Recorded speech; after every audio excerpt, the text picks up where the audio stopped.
ते संपवला महाराज. अतिशय जागृत श्रोता आहे. कोण? राजा परीक्षितीच्या बाबतीत सांगतो आपल्याला.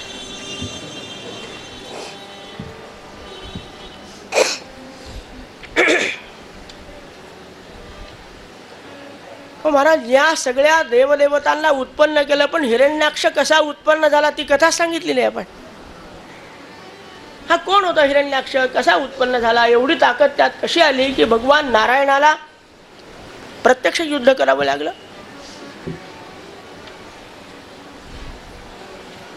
सांगतो म्हणाले. कश्यप महाराजांचा हा वंश आहे.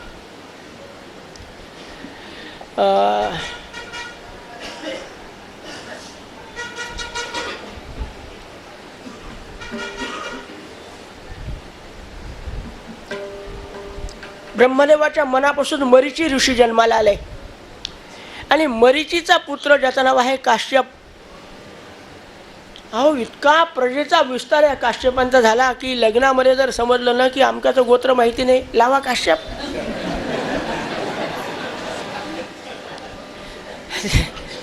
अहो 13 बायका आहेत त्यांना, 13 ऋषी असून प्रसंग आला तर काय करावं, देव ठेवील तैसे राहावे. त्या 13 कशा मिळाल्या हे आपल्याला उद्याच्या सत्रात ऐकायचं, आज नाही. पण एकंदरीत या कश्यपाचा वंशविस्तार 6व्या स्कंदामध्ये आपल्याला ऐकायचा आहे. सध्या जेवढा आपल्याला कामापुरता तेवढा आपण पाहू. या कश्यप महाराजांना अनेक बायकांमध्ये 2 प्रसिद्ध पत्न्या होत्या. एकीचं नाव आहे आदिती, एकीचं नाव आहे दिती. पहिल्या पत्नीला 12 मुलं झाले होते. विवस्वान, आर्यमा, पूषा, त्वष्टा, सविता, भगहा. विवस्वान, आर्यमा, पूषा, त्वष्टा, धाता, विधाता, भग, उरुक्रम आणि इंद्र असे एकंदर 12 मुलं झाले. सगळे गुटगुटीत, धष्टपुष्ट शरीराचे, सुंदर. बराच काळ लोटला. ही दिती अजून तिला अपत्य नाही. मनातल्या मनात तिला वाईट वाटायचं, मला अपत्य नाही याचं वाईट वाटलं नसतं, पण आपल्या लक्षात आलं तिला 12. मी काही एवढी नावडते का? आता कश्यपाच्या मनात नव्हतं का आपण आता देवाच्या इच्छेने राहावे, देव करील ते मानावे. का काळजी करते की तुला मुलं होणार आहेत? एक दिवशी तिच्या मनामध्ये इतकी अस्वस्थता उत्पन्न झाली आणि जेव्हा मनुष्याचं मनावरचं संतुलन बिघडतं तेव्हा तो किती नीच, किती कृपण, किती क्रूर होतो, काही सांगता येत नाही. महाराज आमची तेच झालं. नेमकं संध्याकाळची वेळ. कश्यप महाराज त्रिकाल स्नान करत होते. स्नान केलेलं आहे, भस्म लावलं आहे आणि संध्या करायची आणि अग्निहोत्राचं अग्नीमध्ये आहुती द्यायच्या म्हणून होमगृहामध्ये गेले. तिथे या बाईसाहेब आल्या. दिती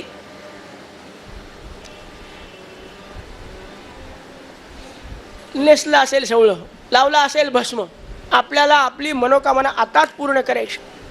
संध्येला बसलेल्या, नाक हातामध्ये दाबून बसलेले कश्यप महाराज पायावर डोकं ठेवून नमस्कार केला आणि डोळे उघडून पाहिल्या. का काय तिथे पहिलं योग्य होतं का अयोग्य माहिती नाही, पण पहिल्यांदा बायका सकाळ संध्याकाळ नवऱ्याच्या पाया पडत होत्या. हळूच सांगितलं लाऊडस्पीकरमध्ये.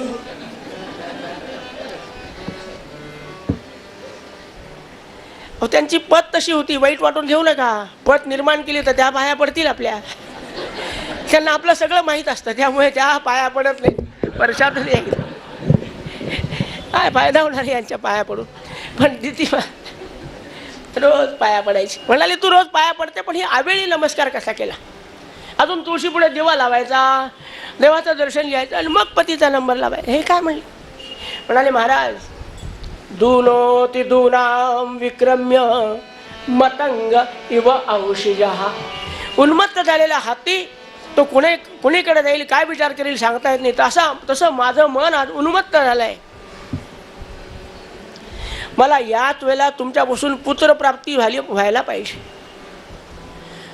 आता म्हणाले तू माझी पत्नी आहे, मी तुझा पती आहे, तुला मुलं होणार आहेत, पण मुहूर्तम प्रतिपालय.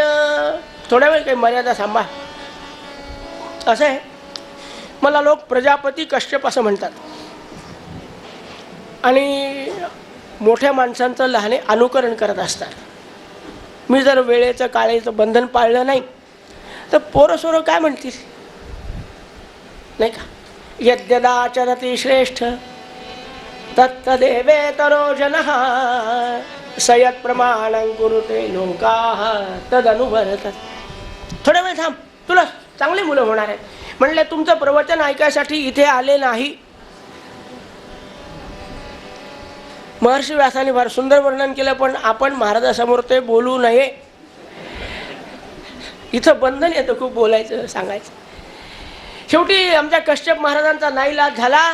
तिची मनोकामना पूर्ण केली. पुन्हा स्नानाली कर्म केलं, संध्यावंदन केलं. सांगितलं होतं की हे बघ, संध्याकाळच्या वेळेला असं कर्म केलं ना तर भगवान शंकर नंदिकेश्वरावर बसतात, पार्वती बरोबर असते. आणि जे कोणी त्यावेळेला आपले इष्टदेव त्याचं चिंतन करतात, उपासना करतात, रामरक्ष म्हणतात, विष्णू सहस्रनाम म्हणतात, हरिपाठ म्हणतात, व्यंकटेश स्तोत्र म्हणतात, शिवम भवतु कल्याणम भवतु असा आशीर्वाद भगवान शंकर देतात. आणि त्यावेळेला अयोग्य कर्म करणाऱ्याला भगवान शंकर काय करत असतील विचार न केलेला बरा. आणि तुला माहिती आहे का भगवान शंकराचा स्वभाव? कोणी सांभाळू शकत नाही ते संतापल्यावर. तिन्ही लोक जाळू शके कोप येता,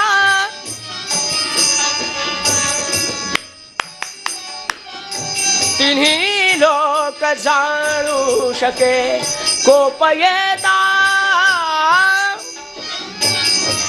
निवाला हरुतो मुखे नाम घेता.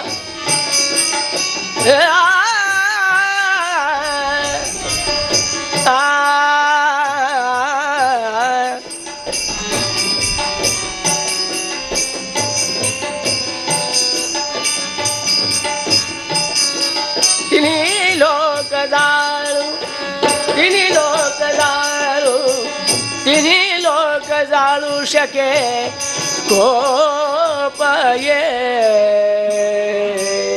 त्रैलोक जाळण्याची क्षमता आमच्या भगवान शंकरात आहे. तू त्यांचा राग स्वीकारू नको. पण ती म्हणाली माझ्या झालं आमच्या कश्यप महाराजांचे स्नान, संध्या, जप, ध्यान, होम, उपासना काय व्हायचं ते आटोपलं. आणि ती आली, पुन्हा पायावर डोकं ठेवून नमस्कार केला. का महाराज काय माझा स्वभावच असा आहे. म्हणाले काय काही समजत नाही, तुम्ही इतकं समजावून सांगितलं तरी मी नको त्यावेळेला नको ते कर्म करायला लावलं. पण मला आता भीती वाटायला लागली की ज्या हेतूने हे कर्म करायला लावलं आणि भगवान शंकराची दृष्टी जर माझ्या गर्भावर पडली तर मामे गर्भो निपात्यता. त्रैलोक्य जाळू शकतात ते का गर्भ जाळू शकणार नाही? अगं म्हणजे भगवान शंकर फार मोठ्या मनाचे आहेत. अशा लहानसहान गोष्टीकडे ते काही पाहत नाही. तसं काही होणार नाही. पण ज्या मुहूर्तावर या गर्भाची स्थापना झाली ना तो मुहूर्त राक्षसी होता. संधी काळ जो आहे ना अतिशय सावधानपणे जपला पाहिजे. म्हणून संध्या या शब्दाचा अर्थ काय? संधी काळाच्या वेळेला मनाला भगवंताकडे लावण्यासाठी जी क्रिया केल्या जाते त्याला संध्या असं म्हणतात. पुरुषांची संध्या वेगळी, स्त्रियांची संध्या काय आहे? देवाला हळदी कुंकू वाहून नमस्कार करायचा, एखादाही माळ तरी जप करायचा. नका म्हणू हरी पाठ, पण दाखवू नका हरीला पाठ. नाही पण तू अयोग्य वेळी अयोग्य कर्म करायला लावलं त्याचा परिणाम काय होणार आहे? दोन बलाढ्य असे राक्षस जन्माला येतील. आणि राक्षस म्हणल्यावर जे कोणालाही सुखाने जगू देत नाहीत त्यांना राक्षस असं म्हणतात. सगळ्यांना देवाला काय माझ्या आदितीच्या सगळ्या मुलांना तुझ्यापासून त्रास होणार आहे, या मुलांपासून आनंद वाटला, हेच पाहिजे होतं मला. माझ्या सवतीच्या सगळ्या मुलांचं रोडगा वाहिन तुला भवानी माय रोडगा वाहिन. नाही आपण म्हणतो ना सासू माझी किरकिर करते, अगं तिकड्याचं मरू दे तिला भवानी माय. तशी आमची दिती म्हणायला लागली माझ्या मुलामुळे आदितीच्या मुलांना त्रास होणार असेल ना, हेच पाहिजे होतं मला. पण बोलून दाखवलं नाही, नवऱ्याला राग येईल म्हणून. जे नवऱ्याला आवडत नाही ते मोठ्याने बोलायचं नाही, पण मनातल्या मनात बोलल्याशिवाय राहायचा नाही, असा स्वभाव असतो स्त्रियांचा. इति व्यास उवाच. व्यासांचं म्हणणं सांगतो आपल्याला.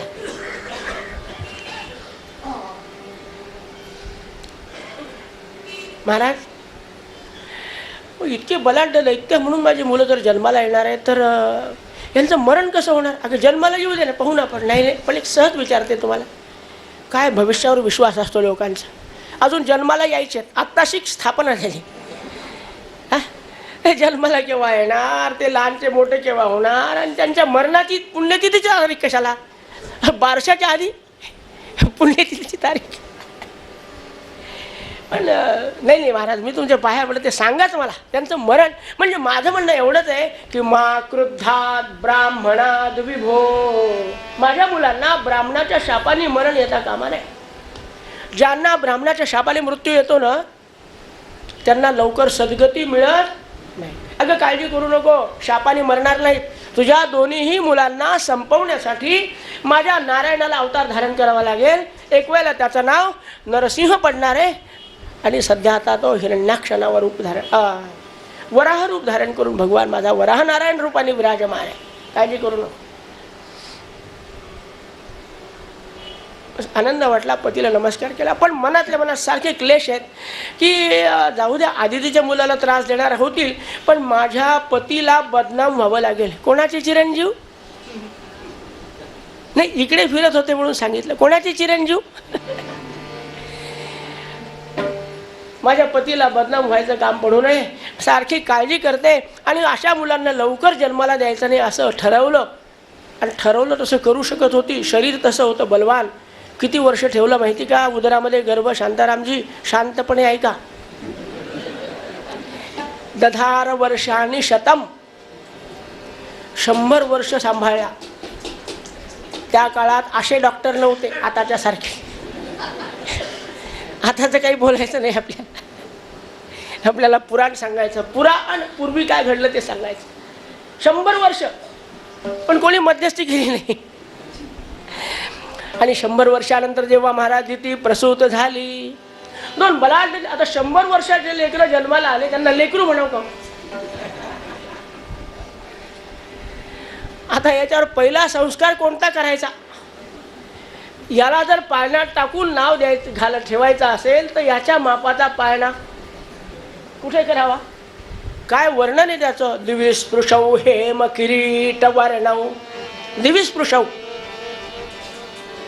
स्वर्गापर्यंत ज्याचा मस्तकाचा राजमुकुट गेलेला होता आणि ज्याच्या एकेका पदन्यासाबरोबर भूकंप होतो की काय अशी अवस्था उत्पन्न होत होती.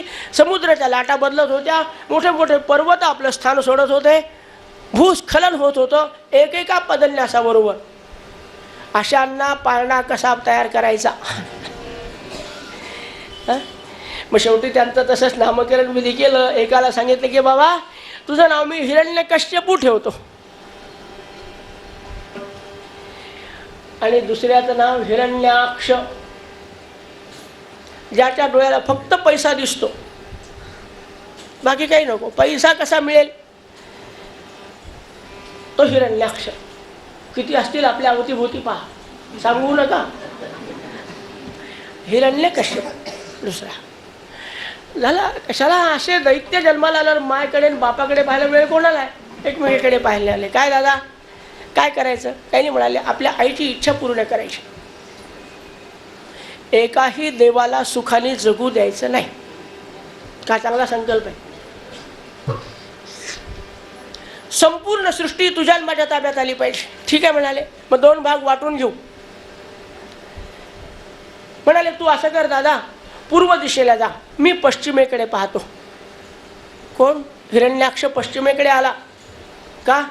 पश्चिम महाराष्ट्र काय सगळे बुद्धिमान, सगळे संपत्तीमान पश्चिमेकडे आहेत. पश्चिम राष्ट्र पाहणं तुम्ही वाईट वाटून घेऊ नका पुण्या मुंबईतल्या लोकांनी. अजून 6 दिवस इथं राहायचंय मला.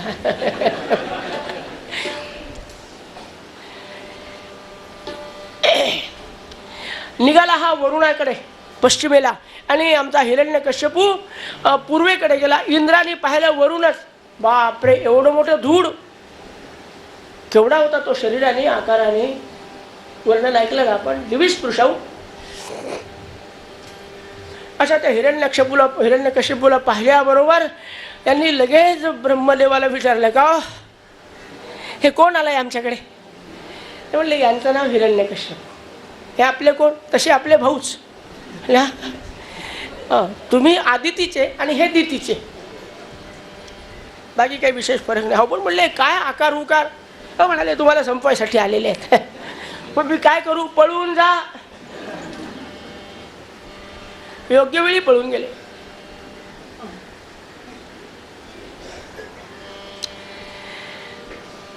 हिरण्यकश्यपूला पाहिलं आणि देवराज इंद्र निघून गेले. पश्चिम दिशेचे स्वामी वरुण महाराज हिरण्याक्ष त्यांच्या दरवाज्यात आले.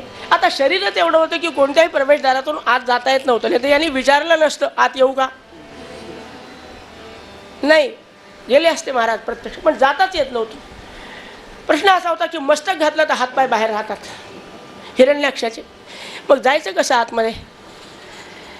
त्यांनी आवाज दिला, आहे वरुणा ये. वरुणाने वरूनच पाहिलं, एवढा आवाज देणारा कोण आहे, आणि पाहिला तो अस्ताव्यस्त शरीराचा. बाप रे, याने सुद्धा ताबडतोब लावला मोबाईल ब्रह्मदेव. महाराज हिरण्याक्ष आपल्या भेटीला आले, भेटा प्रेमाने. पुन्हा दुसऱ्या कोणाची भेट घ्यायची संधी मिळणार नाही. मग मी काय करू, काही नका बाबा, त्याच्याशी सुखानं गोडाने बोलून काढून द्या, तुम्हाला अशी युद्ध करणार नाही. आला बा खाली वरून, गोडीने बोलायचं म्हणजे खाली यावं लागतं. आनंद वाटला आपण भेटलात आज. वरून म्हणतो कसं काय आज आमची आठवण आली. ते म्हणाले आठवणीचं असं आहे, शेकडो मनाची गदा घेऊन फिरायला लागलो, कुठून निघालो कुठपर्यंत आलो, एकही परमवीर माझ्याशी गदायुद्ध करणारा भेटला नाही. मला आपल्याकडे पाहून असं वाटतं की आपण माझ्याशी युद्ध करायला योग्य आहात. वरुणाने घाबरल्यासारखं वरून कधी दाखवलं नाही. बाबा तुमच्याशी युद्ध करायला आपल्याला काही जास्त, पण तुम्हाला खरं सांगू का, तुमच्यासारख्यांना समरांगणामध्ये धराशायी पाडणारा आमचा स्वामी आहे. काय बोलला, हो तेच. काही काही गोष्टी पुन्हा पुन्हा बोलायच्या नसतात. नाही तर चिडलाने एक बुक्की मारली तर माझी इथंच पुण्य दिली सादरे. तर त्या नारायणाची भेट घ्या. तो कुठे सध्या सुतल लोकाला गेला. आपण म्हणाल हे एवढे बलाढ्य कसे झाले, कोण, हिरण्यकश्यपू हिरण्याक्ष. त्याने भगवान नारायणाला युद्ध करायला लावलं. त्याचं अजून एक कारण आहे महाराज, हे दोघं पूर्वी जय विजय होते, भगवान नारायणाच्या दरबारातले द्वारपाल.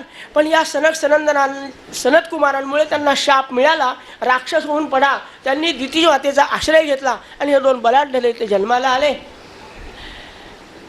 हिरण्याक्षाला समजलं की यांचा नारायण नावाचा स्वामी सुतल लोकाला गेला, तिथे आला, तिथे दिसला. पण याला वाटलं शंखचक्र गदा पद्म वनमाला विराजित असा असेल, पण दिसला नाही. पण ज्या अर्थी विशाल काय अशी पृथ्वी आपल्या दातावर धारण करून जो प्रवास करू शकतो, म्हणून तर त्याचं नाव धरणीधर पडलं. आमचे एक मित्र होते, त्यांचं नाव धरणीधर. पण दळणाचा 5 किलोचा डबा 3 ठिकाणी टेकवत होते. हे हिरण्याक्ष मात्र महाराज त्यांनी पाहिलं की काय ताकद असली पाहिजे याची. हे नारायणा, मी ओळखू नये म्हणून तू असं विचित्र रूप धारण केलं ना, मोठा नाटकी दिसतो रे तू. नाना नाटक लीला सुंदर रूप साजे, पण मी तुला आज सोडणार नाही. माझ्याशी युद्ध करून पुढे जा. मी सांगितल्याप्रमाणे शेवटी जलावर स्तंभित केले. आज गदायुद्धाला प्रारंभ झाला.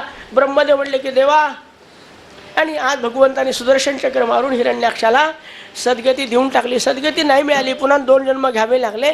नारायणाने सांगितलं होतं की तुम्हाला 3 जन्म घ्यावे लागतील. पहिल्यांदा झाले हिरण्याक्ष हिरण्यकश्यपू, दुसऱ्यांदा झाले रावण कुंभकर्ण, गती मिळाली नाही. शेवटी तिसऱ्यांदा दंतवक्र आणि शिशुपाल झाले. तेव्हा भगवान गोपाळकृष्ण दशमस्कंदाच्या अंतामध्ये यांना शांत करणार कायमचे.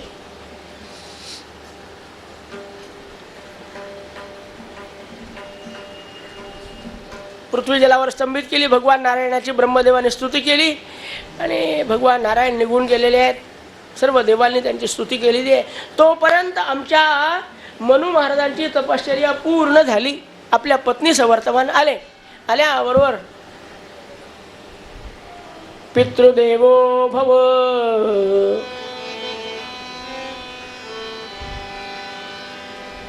ब्रह्मदेवाला नमस्कार केला. अरे वा म्हणू पूर्ण झाली शांत चित्ताने तपश्चर्या. म्हणाले हो. मग म्हणाले पृथ्वी, तुला वाटत होतं ना पृथ्वीचा उद्धार कोण करेल. अरे माझा नारायण. त्याला सांगितलं ना मनापासून सगळं करतो. मनी धरावे ते विघ्न अवघेची नासवणी. ते पृथ्वी आहे. सुंदर रीतीनं आता साम्राज्य भोगा. पण माझ्या नारायणाला ओळखणारी प्रजा निर्माण करा. म्हणून मनू महाराज आमच्या पृथ्वीवर निवास करायला लागले. पण विचार केला, मला एकट्याला राहायचं असतं ना तर कसाही राहिला असतो. प्रपंच करायचा आहे, बायको बरोबर आहे. 4 दिवस जरी बायकोला बरोबर घेऊन जायचं म्हटलं तर किती मनामध्ये विचार येतात माणसाच्या. आयुष्य काढायचं तिच्याबरोबर. म्हणून महाराज म्हणले तसं काही नाही, नगरीची रचना करावी लागेल. तोपर्यंत या ठिकाणी नगर रचनाकारांचं ऑफिस झालेलं नव्हतं. आणि मनू महाराजांनी सुंदर नगरी निर्माण केली. कोणती नगरी आहे ती? आमचे माडगुळकर काय म्हणाले ते सांगतो आपल्याला. शरयू तीरा वरी अयोध्या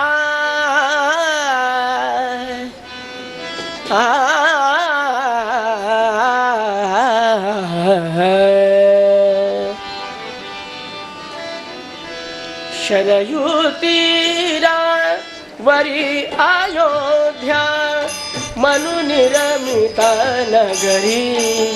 अयोध्या मनु निर्मित नगरी.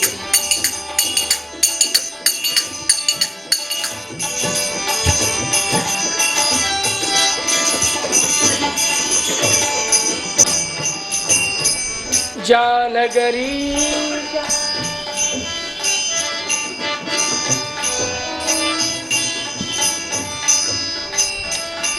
अशी ती विशाल काय सुंदर अनुपम नगरी देवराज इंद्राची जशी असे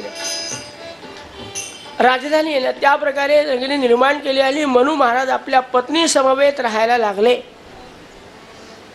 इंद्राला जेवढे भोग असतील तेवढे भोग भोगत होते. पण मनूला माहिती आहे की मी जसं लिहून ठेवणार तसे पुढचे लोक जगणार आहेत. आपण मर्यादेने वागलं पाहिजे. आपण मर्यादा पाळली तर पुढचे लोक पाळतील. मर्यादेने जगला, खूप वैभव ऐश्वर विलास असताना सुद्धा, आणि म्हणून मर्यादितच अपत्य संख्या आहे. 2च मुलं मनू महाराजाला. पुढे मनुस्मृती लिहायची होती ना, याला जर अर्धा डझन झाले असते हा लिहू शकला असता का की अपत्य मर्यादित असावं म्हणून? नाही.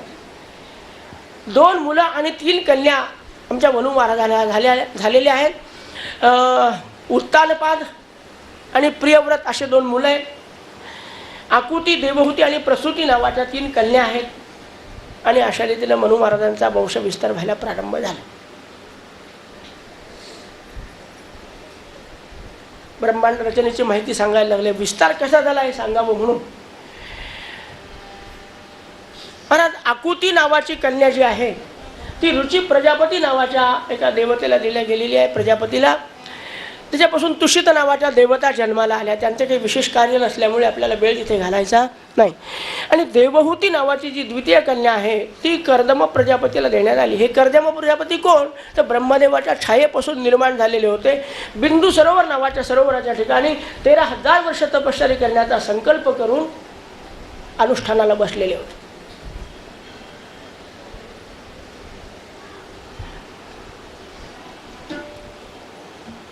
देवहूती 4, 5, 6, 7, 8 वर्षाची झाली आहे.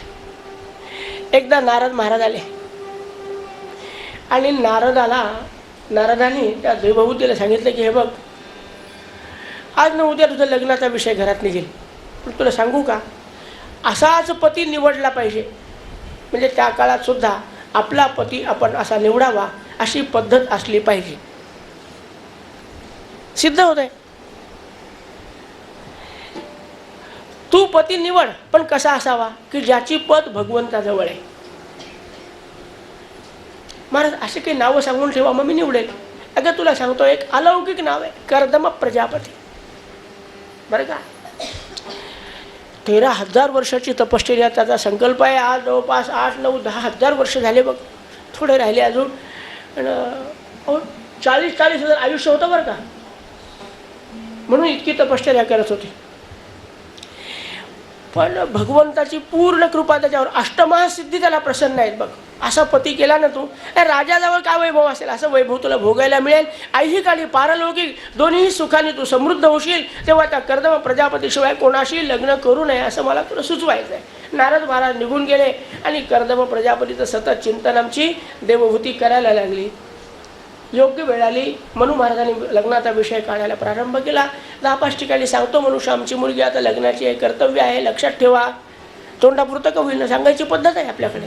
शेवटी आपल्यालाच आपलं पाहावं लागतं, आपल्याला ठरवावं लागतं. पण का पद्धत केली गुरुजी. तेव्हा आमच्या देवहूतीनं सांगितलं की हे बघा, माझं लग्न करायचं असेल तर फक्त कर्दम प्रजापती. कोण? कर्दम प्रजापती. तो ऋषी, तो महर्षी, तुला माहिती आहे 13,000 वर्ष झाले पाण्यात उभा आहे. कमरेपर्यंतचा भाग त्याचा सगळा माशांनी खाऊन टाकलेला आहे. असू द्या, ज्याच्यावर परमेश्वराची कृपा आहे ना, तो जर पती मला मिळाला, काय कमी पडणार आहे? हा, मला लग्न त्याच्याशीच करायचं. नाईलाज झाला. कर्दम प्रजापतीला मुलगी देण्याचा विचार मनू महाराजांनी पक्का केला. आज उद्या परवा केव्हा तरी जायचं ठरवायला लागले. इकडे हा सगळा संदेश ब्रह्मदेवापर्यंत पोहोचला, भगवान नारायणापर्यंत पोहोचला. नारायणाने कर्दम प्रजापतीला दर्शन दिलं. अरे कर्दमा, तू हजारो वर्ष केलेली तपश्चर्याने मी अत्यंत प्रसन्न झालो. पूर्णत्वाला गेली नाही, खरं म्हणजे तपश्चर्या पूर्णत्वाला गेल्याशिवाय अपरिपक्व अवस्थेतल्या साधकाला मी दर्शन देत नसतो. पण तुला मुद्दाम दर्शन दिलं. जेवढी केली तेवढी मनापासून केली. अरे स्वल्पमप्यस्य धर्मस्य नाही त्रायते महतो भयात. तू खूप मनापासून तपश्चर्या केलेली आहे. अरे माणसाने तपश्चर्या करताना, अनुष्ठान करताना, साधना करताना परमेश्वराला काही मागू नये. निष्काम भावनेनं भगवंताची सेवा करावी. भगवंत काय पाहिजे ते देतो म्हणाले. तसं तू आतापर्यंत निष्काम वासनेनं माझी आराधना केलेली आहे. मी प्रसन्न आहे तुझ्यावर. पण एक सांगून ठेवतो, भगवंताने जर काही प्रसाद रूपाने दिला तर त्याचा अस्वीकार करू नये. तो प्रसाद म्हणून स्वीकारला पाहिजे.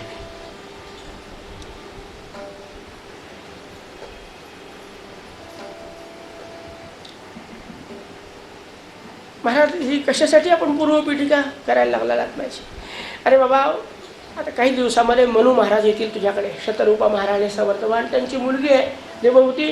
ती तुला अगदी अनुरूप आहे. अनुरूप म्हणजे नुसती रूपाने नव्हे, अत्यंत सात्विक स्वभावाची असल्यामुळे तुझ्या या आयुष्यभर होणाऱ्या साधनेला तिच्यापासून कधी तुला व्यत्यय उत्पन्न होणार नाही. सर्वथा त्वत्सहायिनी, तुला सहाय्य करणारी. तेव्हा तू जर ती आली तर नाही म्हणू नको सांगितलं.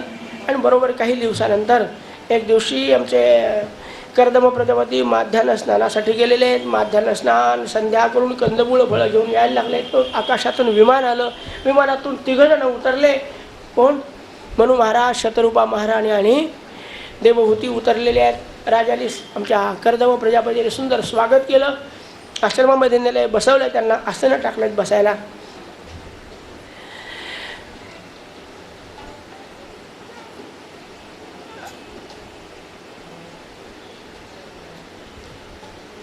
दोघंच आसनावर बसले. कोण कोण? मनू महाराज आणि शतरूपा महाराणी.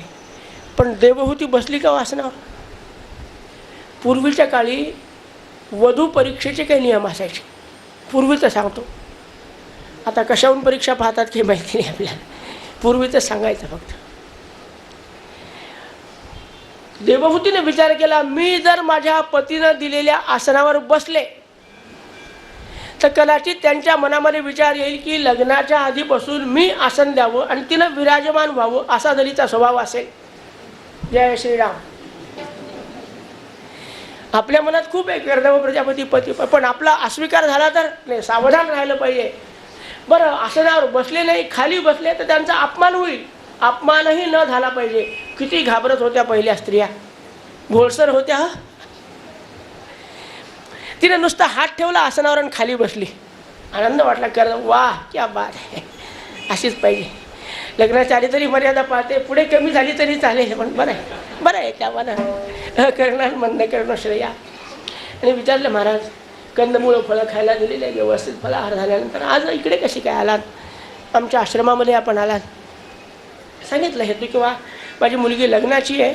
आता योग्य गमती मधसंग्रहाते. विवाहाला योग्य झालेल्या मुलीला घरात ठेवून घेणं हे बरोबर वाटत नाही. म्हणून मी लग्न करण्याच्या हेतून आपल्याकडे आलेलो आहे. आमच्या देवहूतीनं तुमचं वर्णन कोणाकडून तरी ऐकलं माहिती नाही, परंतु तुम्हाला तिनं आत्मसमर्पण केलेलं आहे. आणि महाराज तुमची पूर्ण माहिती तिनं मिळवली. किती वर्षाची तपश्चर्या आहे, किती झाली, किती शिल्लक राहिली, तुमचं भावी आयुष्य कसं जाणार आहे, ह्याची पूर्ण कल्पना आम्ही देवहूतीला दिली. तरी ही देवहूती तुम्हाला तिनं आत्मसमर्पण केलं आहे. तेव्हा आमची विनंती आहे तुम्ही त्याचा स्वीकार करावा. राहिलेली तपश्चर्या पूर्णत्वाला जाईपर्यंत माझी देवहूती तुम्हाला कधीही विघ्न उत्पन्न करणार नाही. आधीच नारायणाने सांगितलं होतं. तेच शब्द मनू महाराज बोलले. म्हणाले असं जर असेल ना, अद्यो वैवाहिको विधी, कशाला तिथीवार नक्षत्र पाहायचं, हां आजच लग्न करून टाकू. आषाढ महिना लागला नव्हता, दक्षिणायन लागलेलं नव्हतं. मग काय म्हणाले, आजूबाजूच्या आश्रमातल्या ऋषी मंडळीला बोलावलं, आमचं लग्न आहे. घरात कोणीच नाही वडील, आमचं लग्न आहे, या आशीर्वाद द्यायला. सगळे आले बिचारे. फार सोपं काम होतं पहिल्यांदा लग्न करणं. वधू पाहिजे, वर पाहिजे, आशीर्वाद देणारी मंडळी पाहिजे, एवढंच लागत असतं लग्नामध्ये. पण काय फापट पसार आम्ही वाढवून ठेवला की लग्नाचं आधीच 6 महिने टेन्शन येऊन जातं. लग्न आहे आमच्या मुली, अरे काही विशेष आहे का त्याच्यात. पण आम्ही आमच्या हाताने हे सगळ्या पद्धती वाढवून ठेवल्या. आणि आमचे ते जाऊ द्या, आता काय चांगलं आहे वाईट आहे काही बोलायची वेळ नाही आहे. एकंदरीत ऋषी मंडळी आलेली आहेत. आमच्या कर्दम प्रजापतीनंच अक्षता दिल्या. काही नसलं तरी अक्षता घरात असायच्या, कारण त्या काळात अशा साळी होत्या म्हणे. संध्याकाळी पेरल्या की दुसऱ्या दिवशी सकाळी कापायच्या आणि खायच्या. ब्रह्मांड पुराणात वर्णन आहे. ऋषी मंडळी संध्याकाळी साळी फेकायची. म्हणजे उगाच कोठी घर आणि धान्य साठवान भानगडी करा, ह्याच्यात ते टाका त्याच्यात ते टाका. ते धान्य साठवायसाठी टाकावं लागतात नाही, इंजन अक्षर काहीतरी काही करायचं काम. सकाळी कापायच्या आणि आणायच्या. त्यामुळे तांदूळ घरात होते, सर्वांना अक्षता दिल्या. शुभधनय वरिष्ठम सर्व कल्याण मुहूर्तम परशुकमलहस्तं शोभितं मोदकेन अरुण कुसुममालाभ्याललंबोदरञ्च मम हृदय निवासं श्री गणेशं नमामि. वधूर्यो शुभं भवतु सावधान. तदेव लग्नं सुदिनंतरेव. गुरुजी बसलेले असले तरी ताराबलं चंद्रबलं तदेव विद्याबलं दैवबलं तदेव. लक्ष्मीपते ते मनसा स्मराम. लक्ष्मीनारायण चिंतन सावधान. उमा महेश्वर चिंतन सावधान. वाजंत्री सावचित्त सावधान. गोपाल कृष्ण भगवान. लग्नाला सुरुवात झाली. कथेतल्या लग्नाचं एक वैशिष्ट्य लक्षात ठेवा. जे आता या कथेमधल्या लग्नामध्ये टाळी वाजवतात ना, त्यांना पुढच्या जन्मात सुद्धा कधीही आपल्या लग्नाची चिंता करावी लागत नाही. लग्न लावलं म्हणले की मनापासून टाळ्या वाजवल्या पाहिजेत.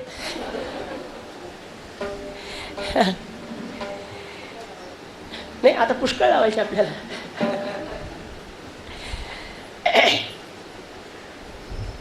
सुंदर विवाहविधी पार पडलेला आहे.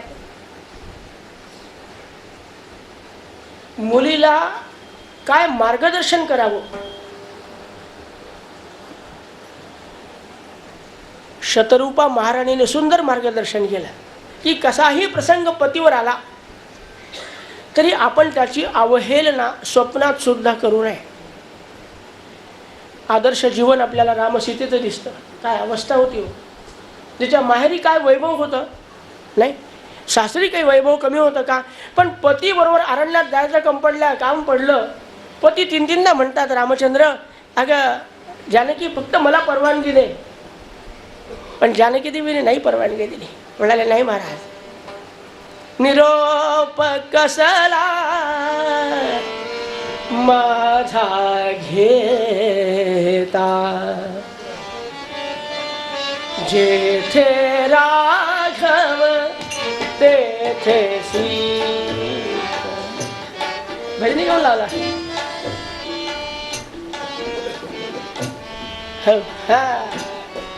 जेथे राघव तेथे सीता. एकंदरीत पतिव्रता स्त्री आमच्या भारतात कशा होऊन गेल्या.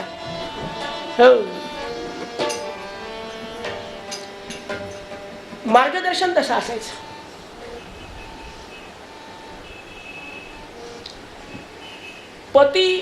पतिरेवही नारीणाम दैवतम प्रथमम स्मृतम. आपल्या पतीची सेवा केली पाहिजे, त्याची मन सांभाळलं पाहिजे. पण तद्बंधूनाम च कल्याणम. काय सांगतं शास्त्र आमचं का महाराज.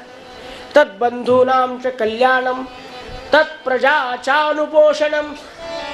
आपल्या पतीचे आई कोण आहे, आपल्या पतीचे वडील कोण आहेत, त्यांची पूर्ण सेवा करणे. तद्बंधूनाम च कल्याणम. आपल्या पतीचे भाऊ कोण आहेत, काय अपेक्षा आहे त्यांना. प्रजानाम चानुपोषण. आपल्या पतीला उत्पन्न केलेल्या प्रजेला अत्यंत प्रेमानं सांभाळणं. सुंदर मार्गदर्शन केले महाराज. ते आपल्याला रुचणार नाही, मानवणार नाही ना आता गरज नाही. एकत्र राहायचं काम पडत नाही म्हणून काही काही कुटुंब पाहायला मिळाले एकत्र की खूप आनंद वाटतो. आता ती संकल्पना सर्वांना रुजणारी आणि आजच्या परिस्थितीमुळे जे असेल ते ठीक आहे. सुंदर मार्गदर्शन केलं आणि मनु महाराज आणि शतरूपा महाराणी निघून गेले विमानामध्ये बसून. देवहूती तिथेच आहे.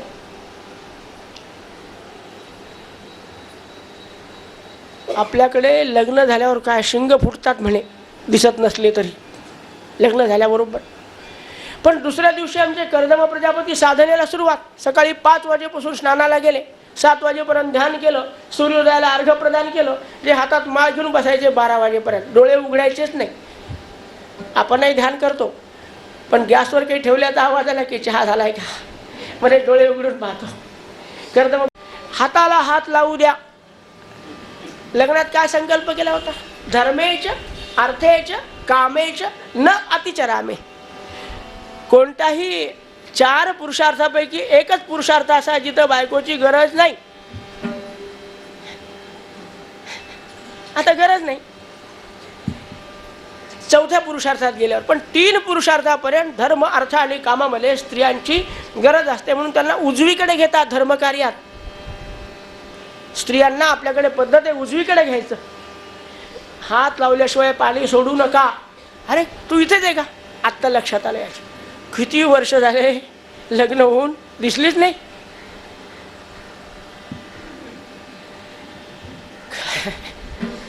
त्या काळातली मर्यादा फक्त ऐकावी आपण. आता मर्यादा शब्द सुद्धा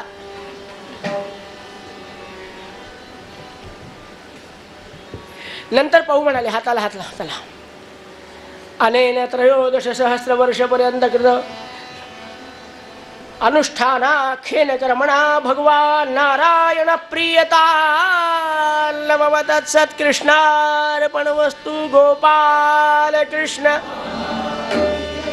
आनंद वाटला. वा. परमेश्वरा संकल्प करणं हे माणसाचं काम आहे, पण संकल्प सिद्धीला नेणं तुझ्या आशीर्वादाशिवाय शक्य होत नाही. आज तुझी कृपा झाली. 13,000 वर्षाचा संकल्प देवा तू पूर्ण करून घेता. आता या परत हे उरले नाही काय, आता तुझी इच्छा तशी आहे. आणि मग पत्नीकडे पाहिलं, काय प्रेम भरून आलं. अरे बाबा तू तेव्हापासून इथे. महाराज मी कुठे जाईल, एकदा माझ्या आई वडिलांनी तुमच्या स्वाधीन केल्यावर परवानगीशिवाय जाता येते. पण मला दिसली का नाही. माझ्या वडिलांनी शब्द काय दिला होता, सर्वदा त्वत्सहायिनी. तुम्हाला नेहमी सहकार्य करणार पण तुम्हाला कधीही विघ्न उत्पन्न करणार नाही.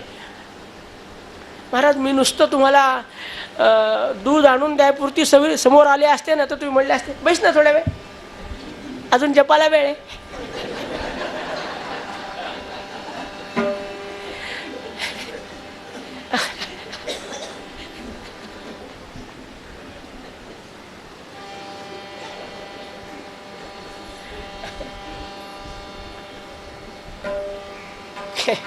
कितीतरी वर्ष समोर आली नाही.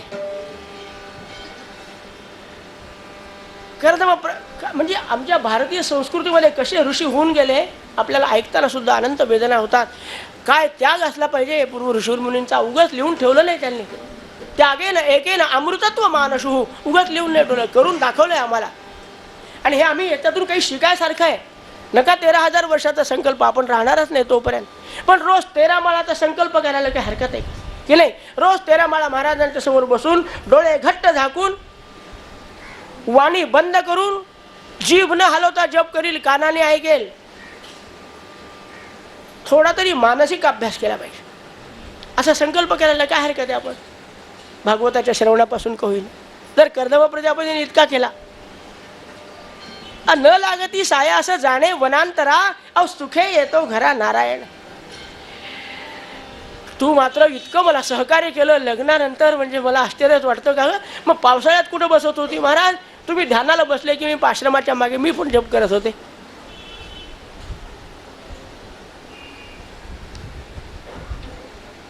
ऊन तहान हे सगळं सहन करून मग खात काय होती?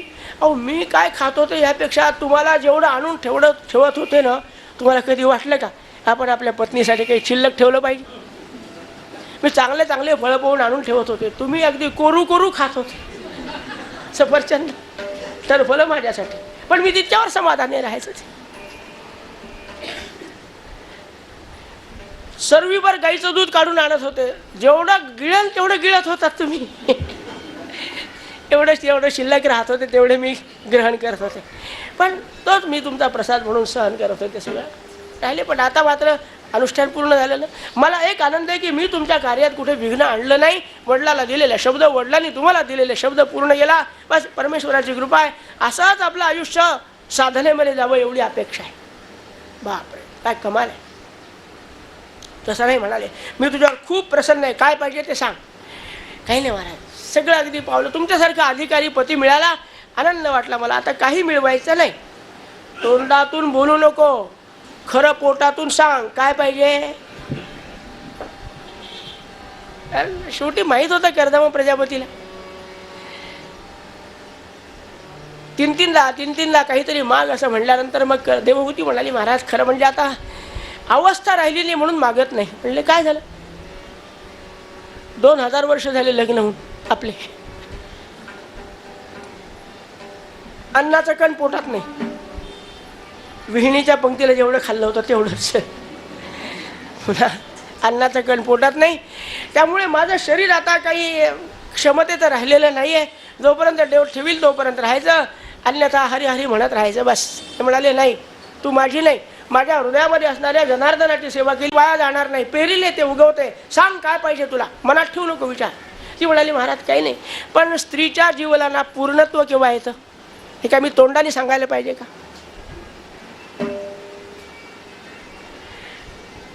अपत्य प्राप्ती व्हावी एवढी एक अपेक्षा आहे. अगं होईल, काही काळजी करू नको. महाराज खोटे आश्वासनं कशाला देता? प्रत्येक अहो चामडं माझ्या हाडाला चिटकलंय, रक्त मांस काही राहिलं नाही, हिमोग्लोबिन मोजलं नाही म्हणून सांगता येत नाही. अशा अवस्थेमध्ये ते काही आता तू काळजी करू नको का? माझ्या नारायणाच्या मनात असलं ते काही होईल, तू असं कर. गंमत पाहिजे का तुला? टाळी वाजवली महाराज. अनेक योगिनी आल्या, आपल्याला सांगितलं की अष्टमा सिद्धी त्यांच्या दासी बनल्या होत्या साधना केल्यावर. टाळी वाजवलं, अनेक योगिनी आल्या. जा म्हणाले, या देवहूतीला उचलून घेऊन जा, अमुक अमुक कुंडामध्ये स्नान घालून आणा. स्नान घालायला नेलं. रस्त्याने वारा आला तरी इकडे तिकडे जाणारी देवहूती जेव्हा स्नान घालून आणली, काय सांगाव तब्बलजी, म्हणजे देवहूती अशी बनली होती. व्यास महाराज म्हणाले, वस्त्रांतर व्यंजित स्तनी.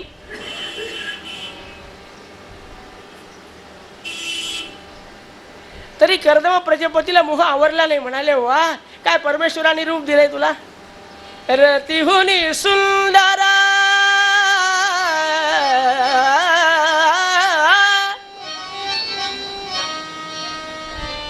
रतिहुनी सुंदर मदन मंजिरी, मदनाचे वरदान, मदनाचे वरदान तुला ग, मदनाचे पहिल्यांदा दौडे मागून खाई असं म्हणायचं. हो नाही, जास्त म्हणायचं नाहीच आपल्याला. महाराज समोर बसले पण कशी दिसत होती हे सांगायचं होतं. ध्यान तिचं नाही ठेवायचं लक्षात, आपल्याला महाराजांचं ध्यान ठेवायचं. म्हणून जास्त वर्णन कशाला.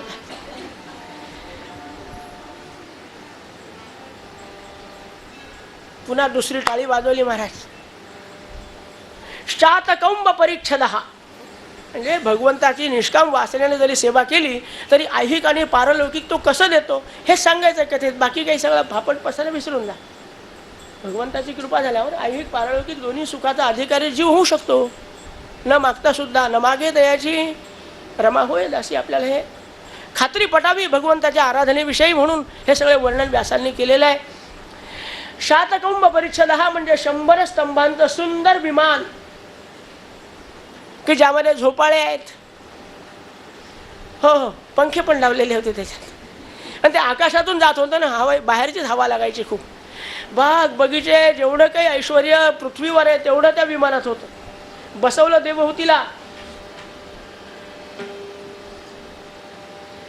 आणि सगळ्या प्रकारच्या जलक्रीडा, स्थलक्रीडा, वायुक्रीडा, भूक्रीडा करून करून समाधानाने घरी आणलं. आश्रमात आले. यथावकाश देवहूती प्रसूत झाली. 9 कन्या झाल्या. हिला वाटत होतं मी प्रसूत होईल का. 9 कन्या म्हणले आता कसं वाटतं. म्हणले गोड.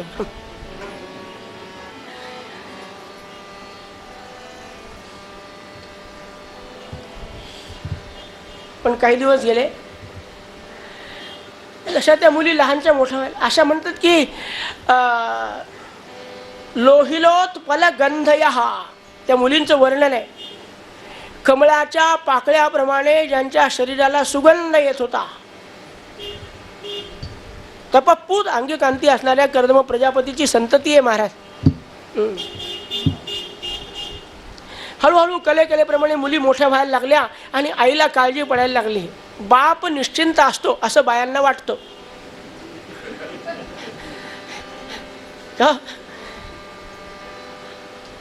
आमच्या यांना काही काळजीच नाही. प्रत्येक बाईला वाटतं. त्यांना सांगावं लागतं अहो दा एखादा वर संशोधन करा. तसं नसतं ते. पण माणसं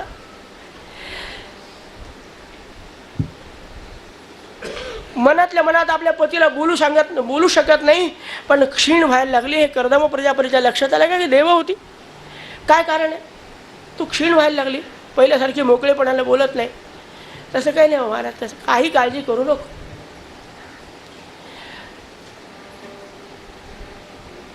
कशाची तुला काळजी आहे, कशाची भीती आहे. ती म्हणाली तुमची. हा भाजी हो, तुम्ही मला विचारलं होतं काय पाहिजे. मी चुकीने बोलून गेले की अपत्य पाहिजे. अपत्य या शब्दाचा अर्थ कन्या किंवा पुत्र. आई तुम्ही तुमच्या शब्दातून मोकळे झालात. एक म्हणता म्हणता 9 कन्या दिल्या, तुम्ही मोकळे झालात. पण तुम्ही जर उद्या संन्यास घेतला, तू काय मागितलं होतं ते दिलं ना, आता मला जाऊ दे, आता अडवायचं नाही असं तुम्ही म्हणाला, तर या 9 मुलीचं लग्न मी कसं करू. आणि तुम्ही निघून गेले, मुली आपल्या आपल्या घरी जातील. मी काळजी करू नको ग. माझा नारायण तुझ्या उदरातून जन्माला येणार आहे. त्याचं कपिल महामुनी हे नाव पडणार आहे. सांख्य तत्वाचा उद्गाता, प्रणेता, निर्माता, अधिष्ठाता असा तो राहणार आहे आणि त्याची दिव्य कीर्ती पसरणार आहे. काळजी करू नको. सुपुत्र संसारी कुलाचे मंडन समर्थ म्हणाले, अरे वंशा उद्धरण हरिभक्त, भक्त तरी तारी 42 कुळे असा पुत्र जन्म. काही काळजी करू नको. पण आता या मुलीत काळजी करू नको. जो जन्माला घालतो तो व्यवस्था लावतो.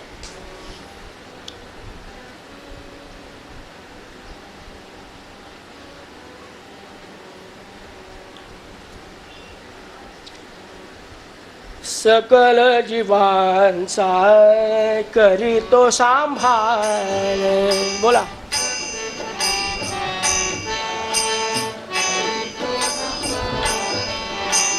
तुझा मोकलील ऐसे नाही, तुझा मोकलील ऐसे नाही. तुझं करीतो सांभाळ सकल जीवांचा करीतो सांभाळ. काळजी करू नका. योग्य वेळ आली की भगवंत सगळी सोय लावत असतो आहोत. त्याच्या कृपेने जर आपला प्रपंच आहे तर तो कसा करायचा आहे त्याच्यावर सोडून द्या. तुका म्हणे घालू तयावरी भार, तुका म्हणे घालू वाहू हा संसार देवा पायी, वाहू हा संसार. तुका म्हणे घालू गयावरी भार, तुका म्हणे भार धीम. आणि काय झालं पहा, सेवा करता करता करता एकदा पुन्हा देवहूती आमची गर्भिणी राहिली. यथावकाश प्रसूत झाली आणि सुंदर असा एक बालक जन्माला आलं. ते जन्माला आल्याबरोबर आकाशवासी देवांनी पुष्पवृष्टी केली. कपिल भगवान राजस सुकुमार मदनाचा पुतळा असं ते बालक होतं. भगवंताचा अंशावतार हा. त्याला परमेश्वर का मानत होते तर ज्याच्या पायावर शंख चक्र गदा पद्माचे ठसे होते, त्या अर्थी हा परमेश्वराचा अंशावतार याची खात्री सर्वांना झालेली आहे. आनंद वाटला देवहूतीला. चला आता मला सांभाळणार कोणीतरी आला. पण त्याच क्षणाला नवीन भीती, आता मात्र हे संन्यास घेतल्याशिवाय राहणार.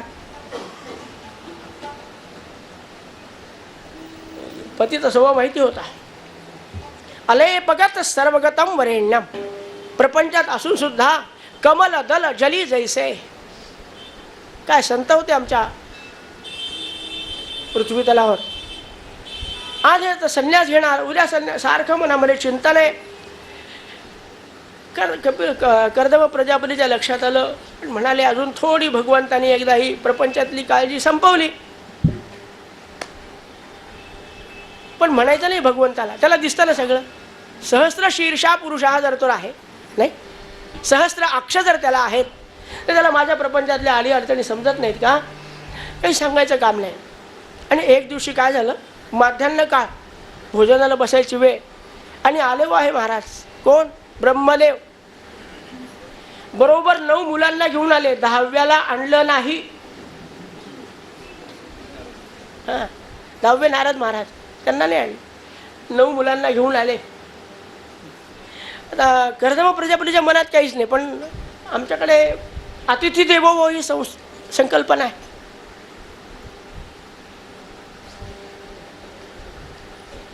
स्वागत केलेलं आहे महाराज. आता जेवण केल्याशिवाय काही हरकत नाही, दुपारची वेळच.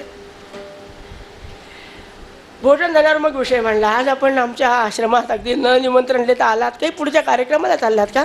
नाही, इथेच आलो मुद्दाम आपल्याकडे. बरं, काय सेवा करू? सेवा नाही करायची. तुमच्या 9 मुली आहेत म्हणाले. म्हणले हो. त्या लग्नाला योग्य झाला म्हणाले. हो.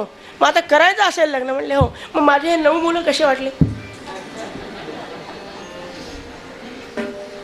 आता ब्रह्मदेवाचे मानसपुत्र सगळे काय होते महाराज, त्यांना नापसंत करण्याची काही गरजच नव्हती. वा महाराज, चांगली गोष्ट आहे. मग आद्य वैवाहिको विधी आताच लावून टाकू. म्हणले लावा, 11:30 वाजायला लागलेलेच आहेत. लग्न लावून नंतर पुढचं पुढे भाऊ काय करायचं ते.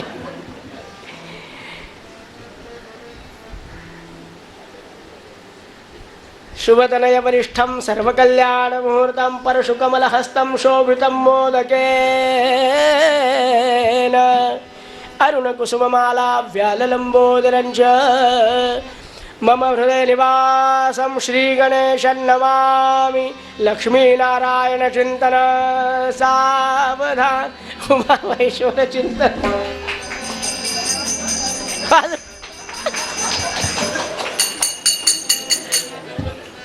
काय पुढच्या जन्माची तयारी करायची हौस आहे आम्हाला.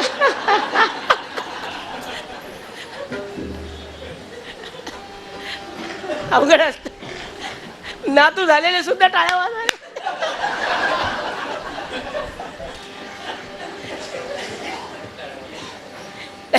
विनोदाचा भाग सोडा, लग्नात टाळ्या वाजवायला. मिष्ठांना मी तर जना. अरे का एकंदरीत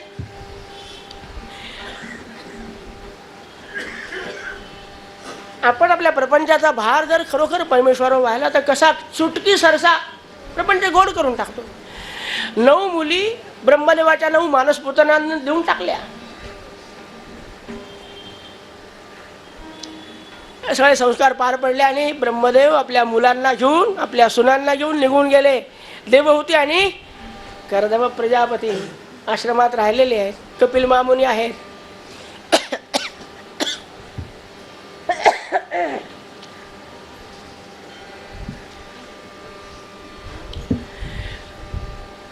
जास्तीत जास्त उदासीनता वाढत चालली आमच्या कपिल महामुनींची. घरातल्या घरात अभ्यास करतात. कशाचा? वानप्रस्थाश्रमाचा. घरातल्या घरात अभ्यास आहे, चिंतन आहे संन्यासाचं. एकदम घेतो म्हणलं तर घेता येत नाही. संन्यास म्हणजे सगळ्या गोष्टींचा त्याग.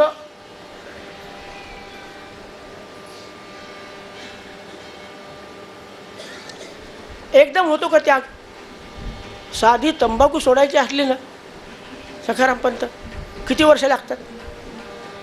10-5 वर्ष नुसतं. आता आपल्याला तंबाखू असं वाटतं नुसतं, पण सुटत नाही शेवटपर्यंत.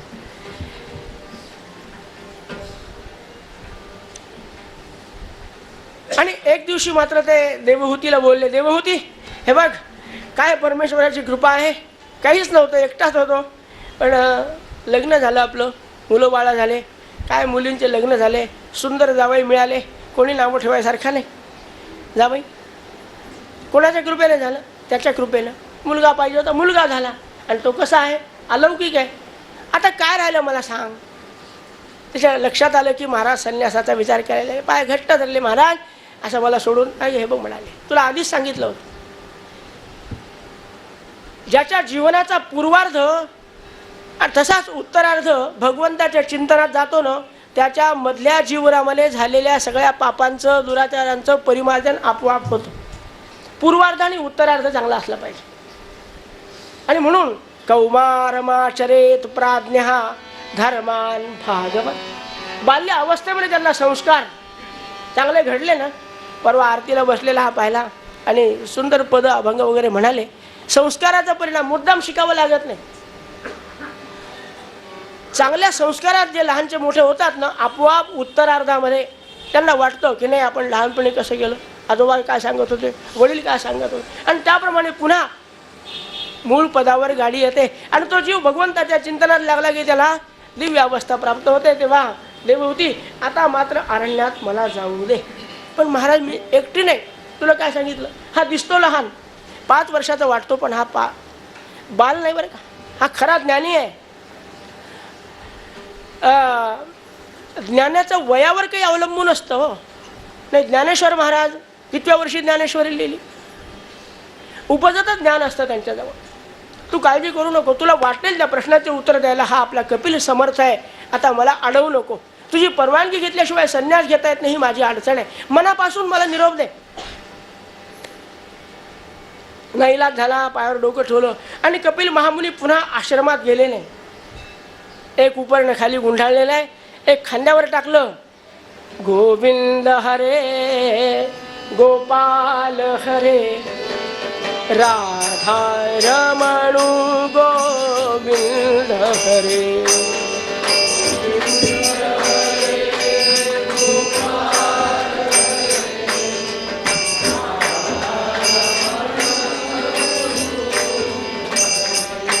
गोविंद हरे गोपाल हरे राधा रमणू गोविंद हरे.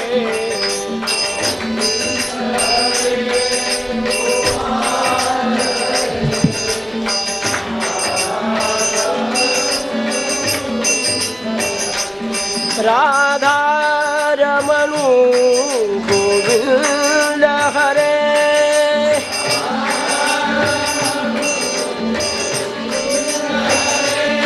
राधा रमणू गोपाल हरे.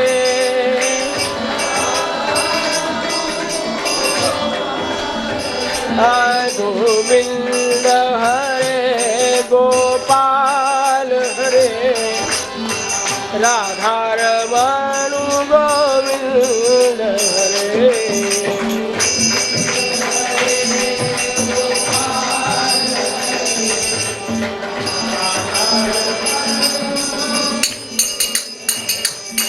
गोविंद हरे गोपाल हरे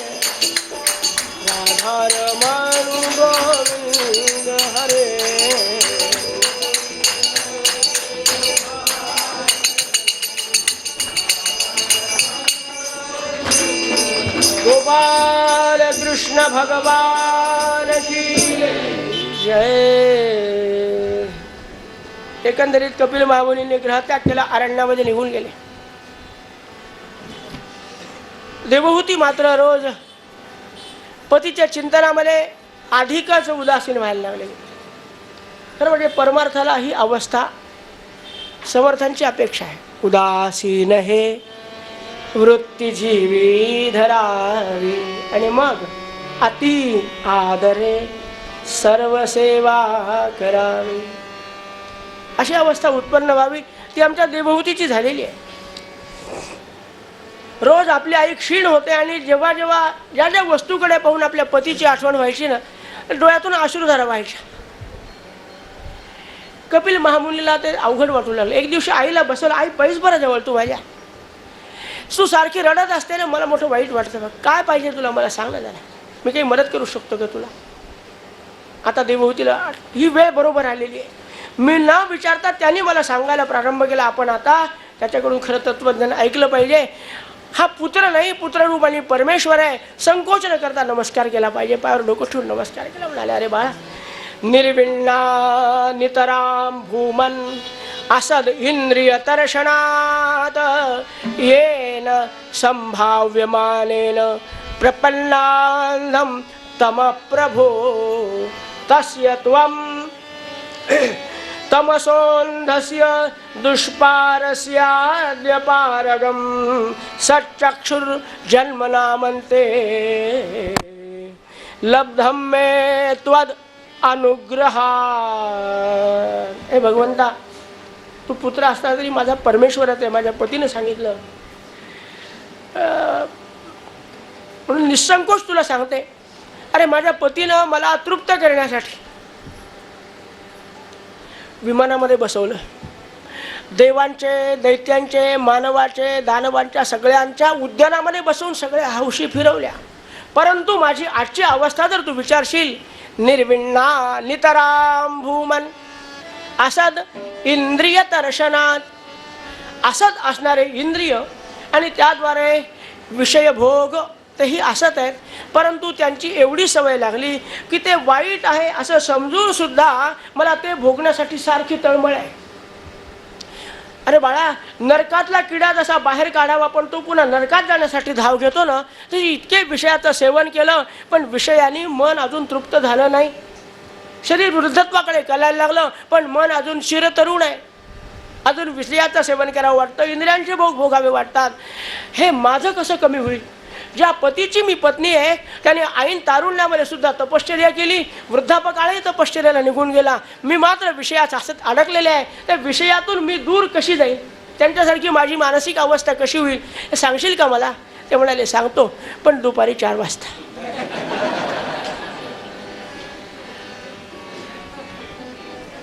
हरि बोल हरि बोल हरि हरि बोल मुकुंद माधव हरि हरि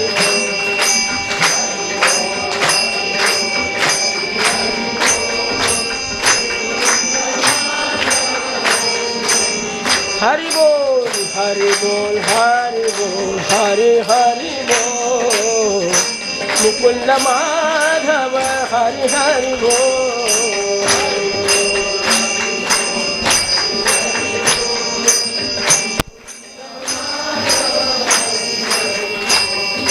मुकुंद माधव हरि हरि बोल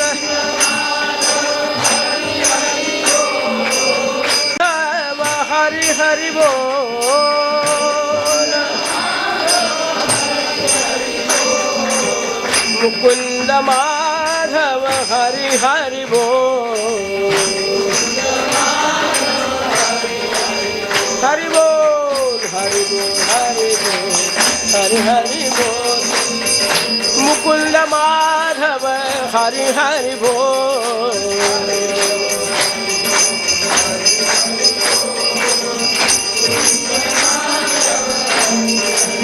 हरि बोल हरि बोल हरि बोल हरि हरि बोल मुकुंद माधव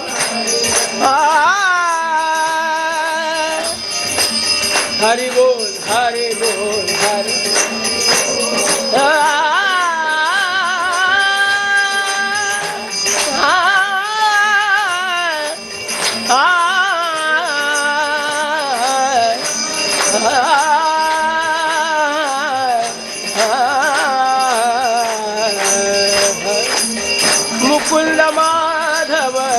हरि बोल, मुकुंद माधव हरि हरि बोल, मुकुंद माधव हरि हरि बोल. अनंत कोटि ब्रह्मांड नायक सच्चिदानंद सद्गुरु श्री ब्रह्म चैतन्य महाराज जय जय. गोपाल कृष्ण भगवान